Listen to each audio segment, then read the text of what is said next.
বর্ষার পানি আসতেই হাওর সেজেছে অপরূপ সাজে।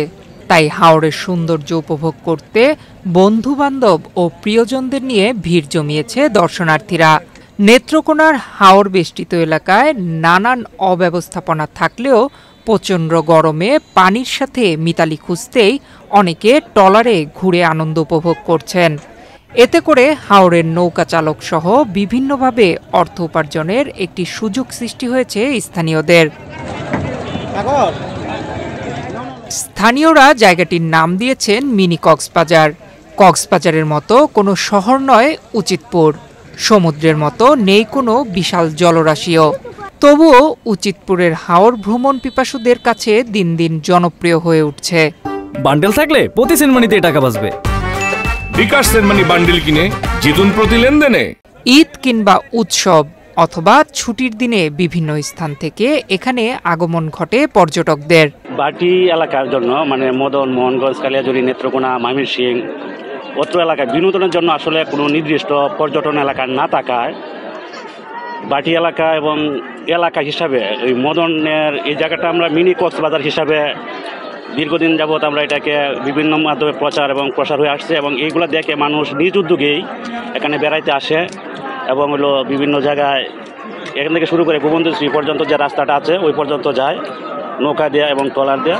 আমাদের নেত্রকোনা জেলাতে 10টা উপজেলা, সেখানে দুর্গাপুর এবং কলবাগান্তে পিকনিক স্পট আছে, মানুষ ঘুরতে পারে। কিন্তু আমাদের মদন, কালিয়াজুড়ি, মোহনগঞ্জ আশেপাশে কোথাও পিকনিক স্পট না থাকাতে এই যে উচিতপুরে একটা পিকনিক স্পট আবিষ্কার করছে, এখানে মানুষ ভিড় করতেছে ঈদ পারপাসে, তারপর উৎসবে অনেকে দেখা যাচ্ছে সেকেন্ড বিকেলে একটু ঘোরার জন্য আসে আর কি। এই জায়গায় অনেক সরকারের পক্ষ থেকে কোনো উদ্যোগ গ্রহণ করলে, আসার পর্যটক আনার জন্য একটা পার্কের ব্যবস্থা করলে এবং নিরাপত্তার ব্যবস্থা করলে, সেফটির ব্যবস্থা করা, যেহেতু পানিতে ঘোরাফেরা করা হয়, এই জায়গাটা পর্যটনমুখী হয় আর কি। কেউ পরিবার ও বন্ধুদের নিয়ে নৌকা রিজার্ভ নিয়ে ঘুরে বেড়াচ্ছে হাওরের বুক জুড়ে।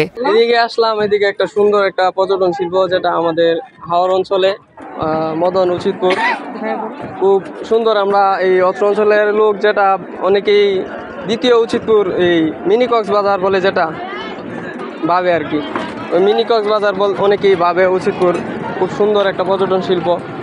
এদিকে হাওর অঞ্চলে সুন্দর পানি এবং বর্ষাকালে সবচেয়ে সুন্দর লাগে এই জায়গাটা এবং অনেক লোক দূর দূরান্ত থেকে আসে ঘোরার জন্য। আসলে আমরা প্রত্যেক দিনই এদিকে ঘুরতে আসি। আমাদের নেত্রকোনা এরকম কোনো বিনোদনের মানুষ ঘুরবে ফিরবে লাইফস্টাইলে এরকম ঘোরাফেরার মতো কোনো প্লেস নাই, পার্ক কিংবা এরকম জাস্ট এইটুকুই আছে। এই মদন, উচিতপুর এখানে সব মানুষ আসে ঘুরতে মূলত। আবার অনেকে হাওরের পরিবেশ বিপন্ন হচ্ছে বলেও অভিযোগ করছেন। বিভিন্ন ধরনের প্লাস্টিক ব্যবহার করে পানিতে ফেলে দিচ্ছেন।